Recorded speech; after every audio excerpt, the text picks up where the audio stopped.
good to be back in Philadelphia. I started practicing law here, and many years ago, I was picking a jury in a case. We were just about to start jury selection. We were in the judge's chambers, and the judge asked, at what stage would counsel like to exercise their peremptory challenges?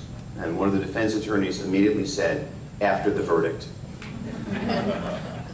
That attorney understood that jury persuasion begins and often ends with jury selection. It's not so much what you're saying, but who you're saying it to that matters. In a pro golf tournament, which is a 4-day tournament, there's a saying that you can't win the tournament on the first day, but you can lose it. And that's the same thing in a trial. So what you have to decide is, which audience is your jury? No matter how good you are, no lawyer can beat a bad jury, ever. Some people are just bad for plaintiff lawyers or bad for defense attorneys. We all know that. They're opinionated, they're strong-willed, they're immovable objects.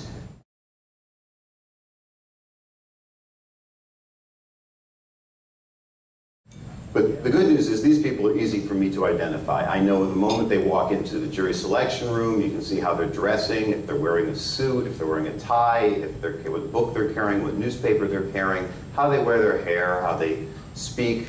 They're easy. You don't need any voir dire for a peremptory challenge. You need voir dire in that case for a challenge for cause. The far bigger danger is the juror who's the nice person, but who has something in their particular background biases them, predisposes them against your particular case. So nice people seem very nice on the outside, and you need to find out why, whether they're bad for you or good for you.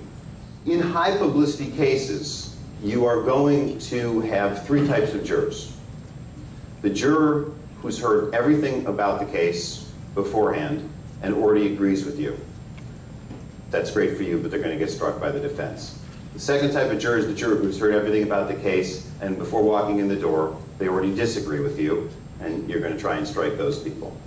And then you have, who's ultimately going to be on the jury, people who haven't read or heard anything in the media about something that you're so in tune with for preparing this trial, and you've been reading and watching everything. And it tells you an awful lot about a person just to know that they don't know anything about a case or something in the news that they should know.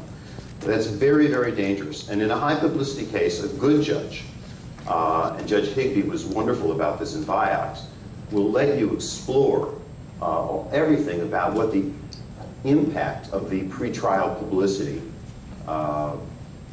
is on that particular jury. You have to know everything these people have seen, everything they've read, everything they've watched, and more importantly, and what we've often just forgotten is where they watched it, where they read it, who told them about that, because people don't report the news anymore on television. We just talk about the news on television. And it'd be very important to find out whether or not the person saw it on Fox versus MSNBC, or if they read it in the Wall Street Journal or the New York Times. Did you watch Oprah is an obvious one, and you often watch Oprah. What do you think about Oprah? Did you watch anything about this case, etc.? Do you have children who are in school sports? Do you take vitamins? Do you take supplements? What do you think Barry Bonds should ever be in the Hall of Fame? There's ways to get around this and try and find out, by the way, what's your verdict going to be in this case, which is ultimately the point of all of this. There are pitfalls in a high-profile, high-publicity case in jury selection. The first question I have is, why would a person want to be on this jury if they know they could very easily get off the jury? And that's always the issue. You always wonder why is somebody not saying, I can't be fair and impartial? They're just afraid the judge is going to yell at them. Do they feel a sense of duty? But in a high-profile case, it goes beyond that, because you have to watch out for the juror with the hidden agenda. Another aspect of this is you have to manage their expectations, because they're going to think, wow, I've just seen this and I'm going to be voting tomorrow, and it's going to be very exciting, and it's going to be just like a television show, it's going to be just like Oprah, and the witnesses are going to be called, and